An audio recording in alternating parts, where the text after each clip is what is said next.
ఆంధ్రప్రదేశ్ ప్రజలు చాలా బాగుండాలి, తెలుగు ప్రజలు ఎక్కడున్నా అద్భుతంగా రాణించాలనే కోరిక ఆకాంక్ష వారిది. అలాంటిది ఈ రోజున 164 సభ్యులతోటి, అసెంబ్లీ సభ్యులతోటి, 21 పార్లమెంట్ సభ్యులతోటి ఘన విజయం ఇచ్చినందుకు మీ అందరికీ ఈ ఉగాది పర్వదినాన మరోమారు మీకు ధన్యవాదాలు తెలియజేసుకుంటా ఉన్నాను. అంటే మీరే కనుక అండగా నిలబడకపోయిండుంటే ఈ రోజున ఇంత ఘన విజయం ఉండేది కాదు. ఈ రోజున మీరు ఎంతమంది గత ప్రభుత్వంలో ఎన్నిసార్లు చూసింటారు చెప్పండి. ఇక్కడున్న భవన నిర్మాణ కార్మికులు దాదాపు 59 మంది, 30 పైచిలుకు నుంచి 59 దాకా. అధికారికంగా ఆ రోజున మాకున్నది 34 మంది చనిపోయారు, అనధికారికంగా ఎక్కువ మంది చనిపోయారు, దాదాపు 100 లోపు చనిపోయారు అనేది ఉంది. అలాంటి భవన నిర్మాణ కార్మికుల్ని ఇబ్బంది పాలు చేసిన ప్రభుత్వం అదైతే, ఈ రోజున భవన నిర్మాణ కార్మికుల్ని వేదిక పైన కూర్చోబెట్టి మీ కష్టం ఏంటి చెప్పు అని చెప్పి ఒక బలమైన, ఒక అనుభవశీలైన ఒక ముఖ్యమంత్రి ఆధ్వర్యంలో రాష్ట్రం ఎలా ఉంటుందో ఆ ప్రభుత్వానికి, ఈ కూటమి ప్రభుత్వానికి నిదర్శనం. నేను 2014 నుంచి కూడా నేను ఎందుకు ఏమి ఆశించకుండా గౌరవ ముఖ్యమంత్రి శ్రీ నారా చంద్రబాబు నాయుడు గారికి మద్దతు ఇచ్చాను 2014 నుంచి. అంటే మన దగ్గర సత్తా లేనప్పుడు, అది ప్రజలకి ఉపయోగపడే సత్తా కానీ, బలం కానీ, సమర్థత, తెలివితేటలు, ప్రతిభ ఒక నాయకుల దగ్గర ఉన్నప్పుడు అది ఓట్లు చీలకుండా అది ఇస్తే అది ప్రజలకి బలం అవుద్దని 2014 నుంచి నేను అదే పని చేశాను. 2024 కూడా ఎందుకు ఇంత బలంగా ఉన్నానంటే, ఆయనే గనక ఈ రోజున అధికారంలో గనక ముఖ్యమంత్రిగా లేకపోయి ఉంటే ఈ రోజున P4 పాలసీ, జీరో పావర్టీ బయటకు వచ్చేది కాదు. ఈ రోజున అప్పుల్లో కూరుకుపోతున్న రాష్ట్రాన్ని దిశానిర్దేశం చేస్తే దాన్ని బయటపడగి వేయగలిగే సత్తా ఉన్న శక్తి సరిపోయేది ఇంకెవరికీ కాదు. అందుకని మనస్ఫూర్తిగా కూటమికి, ఎన్డీఏ కూటమి నాయకులుగా, తెలుగుదేశం జాతీయ పార్టీ అధ్యక్షులుగా సమర్థవంతంగా కష్టాల్లో ఉన్న రాష్ట్రాన్ని మా అందరికీ మార్గదర్శకత్వం వహిస్తూ ముందుని నడిపిస్తున్న శ్రీ గౌరవనీయులు శ్రీ ముఖ్యమంత్రి శ్రీ నారా చంద్రబాబు నాయుడు గారికి ప్రత్యేకంగా ధన్యవాదాలు, కృతజ్ఞతలు, నమస్కారాలు తెలియజేసుకున్నాను. ప్రపంచవ్యాప్తంగా ఉన్న తెలుగు ప్రజలందరికీ, ప్రతి ఒక్కరికి ఉగాది పర్వదిన శుభాకాంక్షలు తెలియజేసుకున్నాను. మీకు కూడా.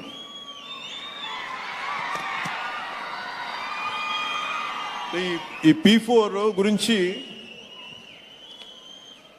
నాకేమనిపిస్తుంటే, P4 అంటే డబ్బులు ఇచ్చేయడం, అందరికీ ఒక ఆలోచన ఉంటుందేమో. P4 అనేది చాలా చాలా కీలకమైంది. ఇది ప్రభుత్వం ఉంటుంది, పబ్లిక్ ఉంటుంది, అలాగే ప్రైవేట్ వ్యక్తులు ఉంటారు. అలాగే ఇవన్నీ ఇంతమంది కలిస్తేనే పార్ట్నర్షిప్. ఇది ఇప్పుడు మనకి దీంట్లో చాలా మందికి, సగటు మనిషికి, ఇక్కడున్న వేదిక పైన ఎవరు కూడా, చల్మలశెట్టి సునీర్ గారు కావచ్చు, గోయంక గారు కావచ్చు, లేదంటే మన కృష్ణారెడ్డి గారు కావచ్చు, గౌరవ ముఖ్యమంత్రి నారా చంద్రబాబు నాయుడు గారు కావచ్చు, వేదిక పైన పెద్దలు ఎవరైనా ఉండొచ్చు, ఇక్కడ ఉన్న చాలా మంది విశిష్ట అతిథులు కావచ్చు, ఐఏఎస్ అధికారులు ఉండొచ్చు. ఎవరికైనా సరే చదువుకునే సమయంలో, ఎదుగుదామనే సమయంలో అందరు చిన్న గ్రామాల నుంచి వచ్చిన వాళ్ళే, చిన్న చిన్న రాష్ట్రాల మారుమూల కుగ్రామం నుంచి వచ్చిన వాళ్ళే. కానీ వాళ్ళకి ఏముంటుందంటే, ఎవరో ఒకరు సలహా ఇచ్చేవాడు కావాలి. ఏదైనా నాకు అవుదాం, ఏదన్నా నా జీవితం మెరుగుపడాలి అంటే సలహాలు ఇచ్చేవాళ్ళు కావాలి. అది ఒకసారి మాట అవ్వచ్చు, లేదంటే ఒకసారి ఒక చిన్నపాటి ధన సహాయం కావచ్చు, లేదంటే చిన్నపాటి ఒక మాట సహాయం కావచ్చు. ఇవన్నీ వ్యక్తులుగా అందరం చేస్తాం. కానీ దీన్ని ఒక ప్రభుత్వ కార్యక్రమంగా దీన్ని చేపట్టినందుకు మనస్ఫూర్తిగా ముఖ్యమంత్రి గారికి మనస్ఫూర్తిగా నా అభినందనలు, ధన్యవాదాలు తెలియజేసుకుంటున్నాను. ఈ ఉగాది మన రాష్ట్ర అభివృద్ధిలో ఒక చారిత్రాత్మక రోజుగా నిలిచిపోతుంది. స్వర్ణాంధ్రప్రదేశ్ 2047 లక్ష్యాన్ని చేరుకునే దిశగా పేదరికాన్ని పూర్తిగా నిర్మూలించేందుకు జీరో పావర్టీ P4 పాలసీ అనే ఈ గొప్ప కార్యక్రమాన్ని ప్రారంభిస్తున్నందుకు మనస్ఫూర్తిగా ధన్యవాదాలు తెలియజేస్తున్నాను. దేశం మొత్తం గౌరవ ప్రధాని శ్రీ నరేంద్ర మోదీ గారి నేతృత్వంలో వికసిత్ భారత్ 2047 లక్ష్యాన్ని సాధించే దిశగా ముందుకు సాగుతుండగా, అదే దిశలో గౌరవ ముఖ్యమంత్రి శ్రీ నారా చంద్రబాబు నాయుడు గారి నేతృత్వంలో మన రాష్ట్రం స్వర్ణ ఆంధ్రప్రదేశ్గా రూపుదిద్దుకుంటుంది. ముఖ్యంగా 10 సూత్రాలు ఒక ముఖ్యమైన సూత్రంగా జీరో పావర్టీ నెరవేర్చేందుకు ఈ P4 పాలసీ అమలులోకి వచ్చింది. P4 public private people partnership అంటే ప్రభుత్వం, ప్రైవేట్ రంగం, ప్రజలు కలిసి పనిచేయటం, సామాజికంగా అంటే చాలాసార్లు సమాజంలో ఉన్నత స్థాయికి వెళ్ళిపోయి వీళ్ళు కింద వ్యక్తులకి, వర్గాలకి ఏమి చేయరు అని ఉంటుంది. ఎప్పుడు చేస్తూ ఉంటారు, కానీ ఏ ప్రభుత్వం కూడా ఇంత బలంగా ఎప్పుడు పూనుకోలేదు, చేసిన దాఖలాలు కూడా లేవు. వ్యక్తులు చేసి ఉండొచ్చేమో, కానీ దీనిని ఒక ప్రభుత్వం నుంచి ఇలాంటి పథకానికి శ్రీకారం చుట్టినందుకు మనస్ఫూర్తిగా గౌరవ ముఖ్యమంత్రి శ్రీ నారా చంద్రబాబు నాయుడు గారికి మనస్ఫూర్తిగా వారికి హ్యాట్స్ ఆఫ్ తెలియజేస్తాను. ఎందుకంటే 90s అంటే ఒక నాయకుడు, ఒక పొలిటికల్ లీడర్ వచ్చే ఎన్నికల గురించి ఆలోచిస్తాడు, కానీ ఒక నాయకుడు, ఒక నిజమైన ఒక విజనరీ లీడరు వచ్చే తరం కోసం ఆలోచిస్తారు. అలాంటి వచ్చే తరం కోసం ఆలోచించగలిగే నాయకులే కాబట్టి ఈ రోజున గౌరవ ముఖ్యమంత్రి శ్రీ నారా చంద్రబాబు నాయుడు గారి వెంట మేమందరం ఎందుకున్నామంటే ఒక తరం కోసం ఆలోచించగలిగే వ్యక్తి.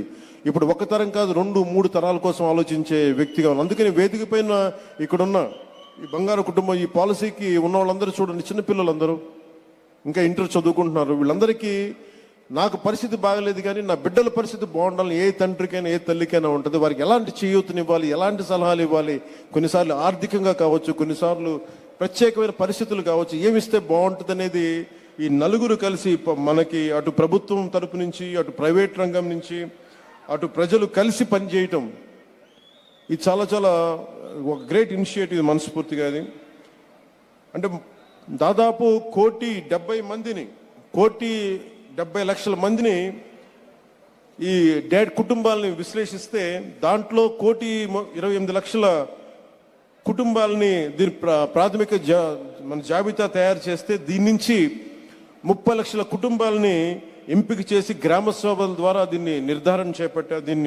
నిర్ధారిస్తున్నారు. అలాగే అన్యాయంగా ఈ పథకాలకు లేకుండా తొలగించబడిన కుటుంబాలను గుర్తించి అన్ని సవరణలు చేసేందుకు ప్రత్యేకంగా ప్రణాళికను రూపొందించారు. తుది జాబితాలో 28 లక్షల కుటుంబాలను, మొదటి జాబితాలో, తుది జాబితాలో 28 లక్షల కుటుంబాలని ఎంపిక చేస్తాం. దాంట్లో భాగంగానే ఈ రోజున మన ముందున్న వేదిక పైన ఉన్న ఈ బంగారు కుటుంబం రిసైపెన్స్ ఎవరైనా సరే, ఎన్టీ రామారావు గారు, మన నందమూరి ఎన్టీ రామారావు గారి దగ్గర నుంచి కానీ ఎవరైనా సరే కింద స్థాయి నుంచి వచ్చారు. ఇందాక కృష్ణారెడ్డి గారు మాట్లాడుతూ ఎదుగుదలకి దగ్గర దారి ఏముండదు, నలగాల్సిందే. కానీ నలిగేటప్పుడు నాకు నేర్చుకోవాలి. ఇక్కడున్న మత్స అండి ప్రకాష్, ఇప్పుడు మత్స ప్రకాష్, నేను చదువుకుపోయినా పర్లేదు, మా అక్క చదువుకోవాలి, మా అక్క MBBS చేయాలని ఎంత గొప్ప ఉద్దేశం అది. కానీ ముఖ్యమంత్రి గారు ఆలోచిస్తుంది, నువ్వు కూడా నలిగిపోకూడదు, నువ్వు త్యాగం చేయాల్సిన అవసరం లేదు, నీకు మేము అండగా ఉంటాం, నీకు అండగా ఉండటానికి మేము ఆలోచిస్తున్నాం అనేది ఒక సదుద్దేశంతో చేపట్టిన కార్యక్రమం. వారి నాన్నగారు కూడా నా బిడ్డలకి నేను ఏం చేయగలను తపన పడుతుంటే, ఈ రోజున ప్రభుత్వం వస్తుంటే ఎవరికైనా సరే ఇబ్బందుల్లో ఉన్న కుటుంబాలకి చిన్న ఆశ కావాలి. మేము ఉన్నామని ఒక చిన్నపాటి ధైర్యం, చిన్నపాటి ఆశ కల్పిస్తే ఎంతకు ఎదుగైనా ఎదుగుతారు. నేను కూడా నేర్చుకోవాలనుకుంటున్నప్పుడు చెప్పేవాళ్ళు ఎవరన్నా లేరే, మనకి తెలివితేటలు, మన ఇట్లా ఇల్లురా అని చెప్పేవాళ్ళు ఎవరు లేరే అంటే, ఆ రోజున కనుక మనకి ఎదిగే వయసులో సరైన మార్గనిర్దేశం అంటే దిశానిర్దేశం చేయగలిగే వ్యక్తులు ఉంటే చాలా అద్భుతమైన ఫలితాలు సాధించగలం. గౌరవ ముఖ్యమంత్రి గారు కూడా చాలా చిన్న స్థాయి నుంచి వచ్చిన వ్యక్తి. పదే మాకు క్యాబినెట్ మీటింగ్స్లో చెప్తూ ఉంటారు, మాకు సరైన నీళ్ళ అవకాశాలు ఉండేవి కావు, రోడ్ల అవకాశాలు ఉండేవి కావు. ఆయన చెప్పిన దాంట్లో పబ్లిక్ ప్రైవేట్ ఈ పార్ట్నర్షిప్ ముందు నుంచి కాదు, ఆయన చిన్నప్పటి నుంచే ఉందని దాని మాటల ద్వారా తెలిసింది. గ్రామానికి రోడ్లు లేనప్పుడు తలా ఒక ఎద్దుబండి తీసుకుని మట్టి తోలుకొచ్చి గ్రామానికి ఒక రోడ్డు వేయిస్తే బస్సు ఆగుద్దని ఒక ఉద్దేశంతో ఆయన నాయకత్వపు లక్షణాలు చాలా టీనేజ్ నుంచి, ఇంకా కాలేజీకి వెళ్ళిన దశ నుంచే మొదలైనవి అని నాకు మా మాటలు అర్థమవుతుంటే వారు చెప్తా ఉంటే, అలాంటి వ్యక్తే కాబట్టి ఈ రోజున నేను ఒక్కనే కాదు, అందరూ ఎదగాలి, రాష్ట్రంలో ఇన్ని కోట్ల మంది ప్రజలు ఈ కష్టాల నుంచి బయటికి రావాలని ఆయన చాలా ఉన్నతాశయంతో, సదుద్దేశంతో నిర్వహించబోతున్న ఈ పథకం దిగ్విజయం కావాలి. అందుకని మనం ఎదగటమే కాదు, 10 మంది ఎదగాలి, ఎదగనిచ్చేలా మనం పని చేయాలనేది అత్యున్నత ఉన్నత స్థాయికి చేరిన 10%, అత్యంత దిగువన ఉన్న ఒక 20% ప్రజల్ని, కష్టాలు ఉన్న ప్రజలకి మనం ఏమి చేయగలం? సినిమాల్లో చాలా తేలిక, 2.5 గంటల్లో సమస్యలకు పరిష్కారం చేయొచ్చు. కానీ నిజ జీవితంలో ఆ పరిష్కారాలు ఇవ్వాలి అంటే ప్రభుత్వం చేపడితే దానికి మించిన గొప్పది ఏముండదు. వ్యక్తులు చేపడితే ఒకటి, కృష్ణారెడ్డి గారు కూడా చేపడతారు, సునీల్ గారు చేపడతారు, గోయంకా గారు చేపడతారు. కానీ వ్యక్తులు చేసేది, వ్యాపార సంస్థలు చేసేది ఎంతైనా సరిపోదు ఇన్ని కోట్ల మంది ప్రజలకి. అందుకని ప్రభుత్వం పూనుకుంటే, ఒక విజనరీ లీడర్ పూనుకుంటే ఎంత అద్భుతంగా ఉంటుందనేది ఈ రోజున ఈ P4 కార్యక్రమం చూస్తుంటే, జీరో పవర్టీ కోసం ఇది ఎంత అద్భుతంగా ఉంటుంది భవిష్యత్తులో. దీనికి కావాల్సిందల్లా ఒక విజన్ ఉన్న నాయకులకి మనందరం కూడా అండగా ఉండి ఆ కార్యక్రమాన్ని నిజంగా కనుక ముందుకు మనందరం సమర్థవంతంగా తీసుకెళ్ళగలిగితే, ఈ వేదిక పైన ఉన్న ఇన్ని 28 లక్షల కుటుంబాలు ఎంపిక కాబట్టి 28 లక్షల కుటుంబాలకి ముందు ఒక ఆశ ఉంటుంది, భరోసా ఉంటుంది, అద్భుతంగా ఉంటుంది. ఈ ప్రభుత్వం ఈ రోజున మీరు చూడండి, వేదిక పైన ఉన్న వాళ్ళు కష్టపడి వచ్చారు. సునీల్ గారు కష్టపడి ఎక్కడో చదువుకొని ఇక్కడ విదేశాలకు వెళ్ళి ఉద్యోగాలు చేసి బ్యాంకర్గా ఉండి మళ్ళీ దాన్ని ఒక స్వతంత్రంగా ఒక గ్రీన్ ఎనర్జీ సంస్థ స్థాపించి నలిగిన వ్యక్తి. ఇక్కడ కృష్ణారెడ్డి కూడా గారు అంతే. ఇలాంటి వ్యక్తులు మన ముందున్నారు. ఇలాంటి వ్యక్తుల్ని గత ప్రభుత్వానికి, నారా చంద్రబాబు నాయుడు గారి కూటమి ప్రభుత్వానికి తేడా ఏంటంటే, గత ప్రభుత్వం వ్యాపార సంస్థలు వెళ్ళినా, ఎంటర్ప్రెన్యూర్స్ వెళ్ళినా వాళ్ళు పెట్టుబడులు పెడతా ఉంటే మాకు వాటాలు ఎంత ఇస్తారని అడిగేవాడు. కానీ ఇప్పుడున్న ప్రభుత్వం, మీరు అట్టడుగునున్న ప్రజలకి అభ్యున్నతులు మీరు ఎలా వాటా కల్పిస్తారని అడుగుతున్నారు ముఖ్యమంత్రి చంద్రబాబు గారు. ఆ ప్రభుత్వానికి, కూటమి ప్రభుత్వానికి, చంద్రబాబు గారి నాయకత్వంలో ఉన్న కూటమి ప్రభుత్వానికి తేడా ఇది. అది వాటాలు అడిగే ప్రభుత్వం, ఇది పేద ప్రజలకి మీ ఎదుగుదలలో వాటాలని పంచండి అని చెప్పే ప్రభుత్వం. అలాంటి ప్రభుత్వంలో మేమందరం కలిసి ఉన్నందుకు ఈ అవకాశాన్ని ఇచ్చిన ప్రతి ఒక్కరికి ధన్యవాదాలు తెలుపుకుంటూ, ఈ P4 అనేది ఏంటి, ఏం చేస్తనేది అందరితో పాటు నాకు అవగాహన ఉన్నప్పటికీ కూడా గౌరవ ముఖ్యమంత్రి, అనుభవజ్ఞులు, విజనరీ లీడర్, ఆయన మాటల్లో వింటే ఇది మరింత అద్భుతంగా ఉంటుందని తెలియజేసుకుంటూ, నాకు ఈ అవకాశాన్ని ఇచ్చిన మీ అందరికీ, గౌరవ ముఖ్యమంత్రి గారికి, కేబినెట్ మంత్రివర్గ సహచరులకి, అలాగే అసెంబ్లీ మన ఎమ్మెల్యేలకి అందరికీ, ప్రతి ఒక్కరికి పేరు పేరున ధన్యవాదాలు తెలుపుకుంటూ, అలాగే తెలుగుదేశం పార్టీ నాయకులకి, కార్యకర్తలకి, తెలుగు మహిళలకి, బీజేపీ నాయకులకి, బీజేపీ కార్యకర్తలకి, జనసేన నాయకులకి, జనసేన ప్రతి ఒక్కరికి ధన్యవాదాలు తెలుపుకుంటూ సెలవు తీసుకున్నాను. జై ఆంధ్ర, జై భారత్, జై Hind. Thank you sir, thank you. ఇదే చైతన్య